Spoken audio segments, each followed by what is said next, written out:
Al-zulm, kezaliman.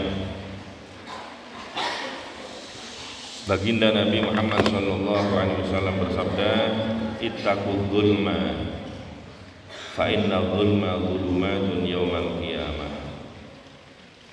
Takutlah kalian kepada kezaliman, artinya jauhi kezaliman, jangan berbuat zalim, karena kezaliman itu akan dibalas oleh Allah Subhanahu wa taala menjadi kegelapan nanti di hari kiamat. Di hari kiamat gelap, orang yang zalim dia tidak bisa melihat apa-apa. Wattaqus syuhha, dan jauhilah bakhil. Asyuh dan bakhil itu keduanya sama-sama merujuk kepada makna medit. Apa medit itu? Medit. Apa bedanya asyuh dengan al-bukhl atau bakhil? Kalau bakhil, fahuwa syahihun qabla husulihi, bakhilun ba'da husulihi. Ini perbedaannya antara asyuh dengan al-bukhl. Kalau bukhl, bakhil itu terjadi setelah dia punya barang, punya uang, dimintai sedekah, dia tidak bersedekah, dia bakhil. Tapi kalau namanya syuh, itu dia medit padahal tidak punya uang. Ada orang bersedekah, aku gak duit, cara duit lho, kata KI sampean. Itu namanya asyuh, ya. Jadi syuh luwih nemen daripada al-bukhl. Perbedaannya juga antara asyuh dengan bukhl. Kalau bukhl itu adalah alman min mali nafsi, tidak mau bersedekah dari hartanya sendiri, itu namanya bakhil. Dia punya uang, ada orang minta sedekah, dia tidak mau. Tapi kalau asyuh itu adalah bukhlur rajul min mali ghairihi, bakhil dari harta orang lain. Jadi dia tidak ngasih sedekah, tetangganya yang mau ngasih sedekah dia larang, jangan kasih orang itu, jangan kamu bersedekah. Itu saking dari nemene asyuh. Sudah tidak punya uang, tapi dia berencana kalau punya uang tidak akan bersedekah. Tidak hanya hartanya sendiri, hartanya orang lain ia larang untuk disedekahkan. Itu namanya asyuh. Jauhi syuh itu, bakhil. Karena kebahilan itu telah membinasakan orang-orang yang sebelum kalian. Karena kebahilan itu menjadikan mereka menumpahkan darah satu sama lain di antara mereka, dan mereka menghalalkan perkara yang haram di antara mereka. Orang kalau sudah bakhil, ya, dia ingin mendapatkan sesuatu tapi dia tidak pernah mensedekahkannya, sehingga dia ingin mendapatkan sesuatu dengan segala cara. Bukhl. Di Arab sana pernah ada kejadian, ada orang bakhil, saking dari bakhilnya dia tidak mau menggunakan uangnya untuk kepentingannya sendiri. Jadi kalau bajunya robek, dibiarin robek. Dia terus bekerja siang malam mengumpulkan dinar, dirham, tapi dia tidak gunakan uang itu, hanya dikumpulkan. Saking dari bakhilnya. Kepingin makanan, dia membeli makanan. Eman nang duwite. Sampai satu ketika orang ini sakit, tidak keluar rumah beberapa hari, tetangganya curiga jangan-jangan sakit. Begitu datang ke rumahnya, ya, orang ini diusir karena khawatir ya tamu itu mengurangi hartanya karena makan suguhan, memberikan suguhan. Orang ini kemudian tetangganya ini tidak keluar dari rumah, melainkan dia duduk-duduk di teras karena khawatir ada apa-apa. Ternyata betul, tidak lama orang yang di dalam itu berkata, ngomong, kedengaran suaranya. Orang ini curiga, nggak ada orang, kenapa dia ngomong? Emang ngomong sama siapa? Di kuping, ya. Apa yang terjadi pembicaraan di dalam? Kamu itu, aku mencarimu siang dan malam, banting tulang untuk mencarimu. Setelah aku mendapatkan, akankah kamu akan dimiliki oleh orang lain? Enggak sudi aku. Tidak sudi. Kamu harus menjadi milikku. Diintip, dilihat, ternyata orang itu ngomong sama duitnya dinar, dirham, kepingan emas dan perak itu ada di depannya. Dia ngomong, akankah kamu akan menjadi milik orang lain? Aku sudah banting tulang, jungkir balik mencarimu. Setelah aku dapatkan, akankah engkau dimiliki oleh orang lain? Maksudnya orang ini sudah merasa sakit, khawatirnya mati. Kalau mati kan hartanya dimiliki oleh orang lain. Tidak lama kemudian orang itu datang, ya, mengambil mentega. Kemudian uang dinar itu dicelupkan ke mentega, diuntal satu persatu dimakan. Lah tetangganya tadi ngintip, wah gak bahaya tah. Ternyata betul bahaya. Besoknya orang itu mati. Hanya orang-orang sama datang mengurus jenazahnya sampai dikubur. Habis dikubur orang-orang sama kebingungan. Enggak, orang tadi fulan itu loh, almarhum tadi loh, orangnya enggak gemuk, kurus, tapi kenapa ya jenazahnya kok berat sekali? Berat sekali. Orang-orang enggak tahu. Yang tetangganya diam, mesem. Jadi akhirnya ngomong, ya mesti ae mangan duwe. Setelah berlalu kira-kira 6 bulan, ini kan jadi rahasia, dia tidak buka rahasia. Setelah kira-kira 6 bulan, orang ini baru cerita kepada tetangga-tetangganya. Tahu nggak? Orang yang dulu mati, si fulan yang mati, itu berat karena dia makan uang dinarnya, dimakan. Dia tidak rela mati, dia meninggalkan uang dan uang akan dimiliki oleh orang lain. Lah setelah dapat kurang lebih 3 hari, aku pikir waktu itu 3 hari setelah dikubur, itu kan eman duitnya ya, mubazir. Akhirnya malam-malam aku datang ke kuburannya, aku gali kuburannya. Aku gali, kemudian aku membelah perutnya untuk mengambil uang tadi itu. Begitu aku bedah perutnya, aku mau ambil. Begitu aku ambil satu, aku menjerit. Kenapa? Aku kaget karena uang tadi panas.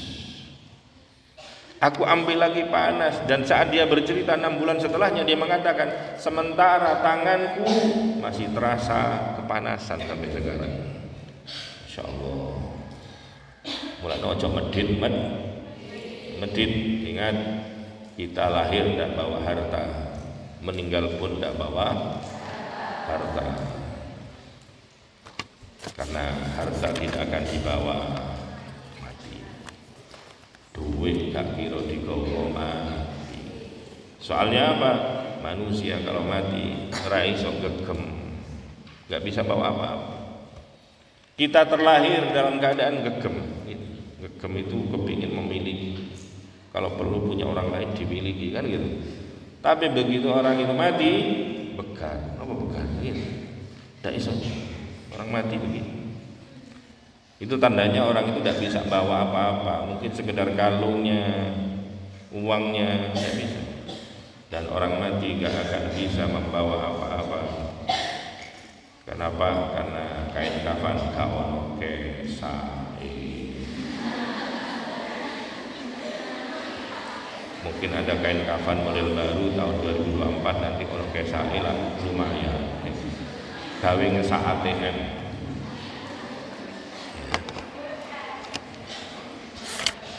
Selanjutnya, Mu'adz bin Jabal pernah ditugaskan oleh Kanjeng Nabi menjadi gubernur di Yaman.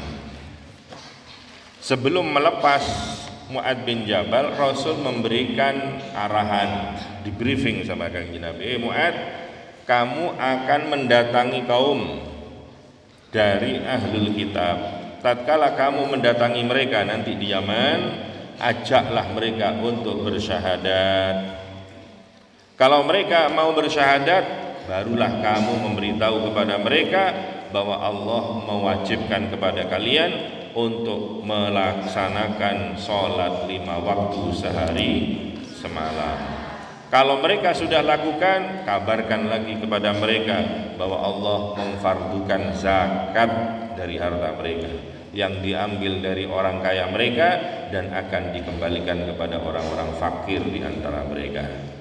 Kalau mereka taat, maka hati-hati, jangan pernah mengambil harta mereka, jangan pernah merampas barang berharga mereka. Wattaqi da'watal mazlum, dan takutlah kamu dengan doanya orang yang terzalimi, karena orang yang terzalimi tidak ada hijab di antaranya dan di antara Allah Subhanahu wa taala. Maka dakwanya, doanya orang yang terzalimi itu mustajabah. Ada seorang sahabat dahulu, ya. Ada seorang sahabat namanya Sa'id bin Zaid radhiyallahu taala. Sa'id bin Zaid. Sa'id bin Zaid ini bertetangga dengan orang perempuan namanya Arwa binti Aus. Lah Arwa binti Aus ini mengadukan Sa'id bin Zaid kepada gubernur Madinah saat itu, namanya Gubernur Marwan bin Hakam. Arwa mengadukan Sa'id bin Zaid dengan tuduhan menyerobot tanahnya, mengambil sejengkal tanahnya. Maka saat itu kemudian Marwan bin Hakam memanggil Sa'id bin Zaid selaku terdakwa atau terlapor. Ditanya kepada Sa'id, apa benar kamu telah mengambil sebagian tanah dari tetanggamu, yaitu namanya Arwa tadi? Maka kemudian Sa'id bin Zaid mengatakan, apakah mungkin aku akan melakukan hal itu setelah aku mendengar sabdanya Nabi Muhammad sallallahu alaihi wasallam, barang siapa yang mengambil tanah orang lain meskipun sejengkal dengan cara yang tidak benar, maka nanti di akhirat tanah yang diserobotnya itu dengan 7 lapis mulai dari permukaan bumi sampai ke bawah akan ditimpakan dan dikalungkan di lehernya. Maka katanya Marwan bin Hakam, ya sudah, cukup, saya tidak perlu bukti lagi, cukup dengan keterangan. Maka kemudian saat itu Sa'id bin Zaid berdoa, Allahumma in kanat kadhibatan fa'ami basaraha waqtulha fi ardiha. Ya Allah, kalau perempuan itu menuduhku dengan tuduhan dusta, berarti aku dizalimi, orang perempuan itu zalim, maka butakan matanya dan matikan dia di tempat, matikan dia di tempatnya, di tanah yang disengketakan itu. Ternyata betul, tidak lama kemudian wanita itu, Arwa ini, kemudian buta, dan tidak lama dia terperosok ke dalam sumur, yang sumur itu ada di tanah sengketanya. Ini doanya orang yang terzalimi, mustajabah. Maka jangan pernah berani-berani menzalimi orang lain, ya. Menzalimi. Dan tatkala kalian dizalimi, bersabarlah, innallaha ma'as sabirin. Dan kalian dizalimi, maafkan saja. Maka janji Allah, faman afa wa aslaha fa ajruhu 'ala Allah. Barang siapa yang memaafkan kemudian dia terus berbuat baik, dia tidak membalas kezaliman, maka pahalanya nanti akan diberikan oleh Allah Subhanahu wa taala. Innahu la yuhibbudz zalimin. Ketahuilah Allah tidak menyukai orang-orang yang zalim. Dan baginda Rasul sallallahu alaihi wasallam bersabda, "Wa ma zadallahu 'abdan bi afwin illa 'izzah." Tidaklah orang menambah maafnya kecuali Allah akan menambah kemuliaan orang tersebut. Maka kalau kepingin menjadi orang yang mulia di sisi Allah, maafkan. orang yang menzalimimu, maafkan orang yang membulimu. Jangan kau balas bulian itu. Saya teringat dengan kisah Al-Maghfulah Romo Kiai Haji Muhammad Badruddin Anwar. Dulu beliau pernah dizalimi, dituduh orang katanya mengambil uangnya, kemudian mengambil tanahnya, begini macam-macam. Beliau akan dilaporkan ke polisi dan akan dipenjarakan. Tidak hanya itu, tuduhannya dimuat di koran. Dimuat di koran. Lah korannya itu dijual di Ahad Legi. Dijual di Ahad Legi, orang jualan itu koran begini kan banyak. Kiai Bad mau dipenjara, Kiai Bad mau itu masuk ke Ahad Legi. Pagi-pagi kemudian ada jamaah beli, kepo kan, ditampol, dibaca. Waduh, dia segera langsung sowan ke dalam. Yai jenengan pada dipenjara terus. Penjara. Lu niki mlebu koran cari sampean begini. Beliau cuma tersenyum, biarin aja katanya. PT itu lek petok-petok, mulak mandek dewi. Ayam itu kalau berkokok biarin aja. Ya lama-lama sebentar lagi juga diem sendiri, nggak usah dilayani. Gitu. Artinya apa? Kalau kamu dituduh macam-macam begini, kamu dizalimi, sudah sabar saja. Jangan habiskan energimu untuk membalas tuduhan-tuduhannya. Jangan kemudian dibalas dengan menuduh kejelekan kepada orang yang telah menuduh kejelekan kepadamu. Artinya jangan kamu membalasnya, biarkan saja. Karena dengan seperti itu Allah akan meninggikan derajatmu. Ingat, bulian yang sampai kepada kamu itu seperti batu yang nyampai kepadamu. Ada orang ngerasani kamu, itu sama dengan orang memberi batu. Kalau batu itu kalau rasan-rasan tadi kamu pikir, ucapan jeleknya orang yang kamu pikir, sama halnya batu itu ditaruh di kepala. Itu kalau yang ngerasani cuma satu orang, satu batu. Kalau yang ngerasani satu RT, berapa banyak batu di kepala? Kuat apa enggak? Enggak akan kuat. Kalau ada orang menggunjingi kamu, maka sama dengan orang nganter batu. Jangan pernah masukkan hati. Kalau dimasukkan hati sama dengan orang nganter batu, kemudian kamu digendong seperti ini. Itu kalau batunya satu, kalau 10, 15 banyak, kamu akan terjungkal. Lalu terus bagaimana? Kalau ada batu datang tadi, jangan kamu taruh di atas kepala, jangan taruh di dekapanmu, tapi taruh di bawah kakimu. Datang lagi, taruh di bawah kakimu. Taruh lagi bawah kakimu. Nanti batu itu akan menjadi gunung dan kamu ada di atasnya. Maka itulah Nabi Muhammad SAW. Semakin dibuli, dihujat, Kanjeng Nabi semakin tinggi derajatnya. Maka tatkala dibuli, tatkala dihina, dicaci maki, sudah sabar saja. Ingat, Allah akan menambah kemuliaan dengan kita memberikan maaf kepada orang lain. Dan namanya bulian, kezaliman itu tidak hanya datang dari orang yang jauh, boleh jadi dari orang terdekat kita, mungkin dari teman itu ada, ya. Ada yang dari saudara, bisa seperti Nabi Yusuf alaihissalam. Ada bulian itu justru dari anak kita sendiri, Nabi Nuh alaihissalam. Ada juga yang dari pamannya sendiri. Siapa? Nabi Muhammad sallallahu alaihi wasallam dibuli oleh siapa? Abu Lahab, ya, pamannya sendiri. Maka dari mana saja bulian itu akan datang kepada kita.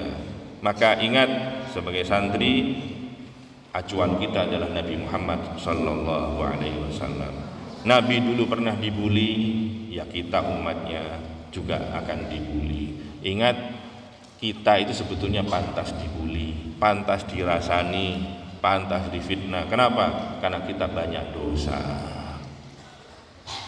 Sehingga tatkala kita dibuli, ya kita nggak susah, sudah wajar. Wah, saya diomongi begini, alhamdulillah, itu belum seberapa. Kalau ngerti hakikatnya, aku luwih nemen untuk kok ibu. Tapi gak susah. Orang yang gak pantas dibully itulah Nabi Muhammad SAW. Tapi Nabi dibully. Kalau Nabi saja dibully, gak punya dosa, gak punya salah, maka bagaimana dengan kita? Maka jangan marah ketika dibully. Sudah santai saja, wong Kanjeng Nabi juga dibully. Bahkan Allah Subhanahu wa taala kurang apa? Allah saja dibully. Allah gak punya anak dituduh punya anak. Allah gak punya istri dituduh punya istri. Ada Tuhan anak, ada Tuhan ibu, macam-macam ya. Maka ingat, kebulian itu pasti ada. Tidak mungkin di dunia ini tidak ada bulian. Maka tatkala kamu dibuli, jangan menganggap hal itu dengan keheranan. Itu anggap hal biasa dan jadikan itu sarana kamu mendapatkan pahala dari Allah, mendapatkan kemuliaan dari Allah, dan itu sarana kamu mendapatkan doa mustajabah dari Allah Subhanahu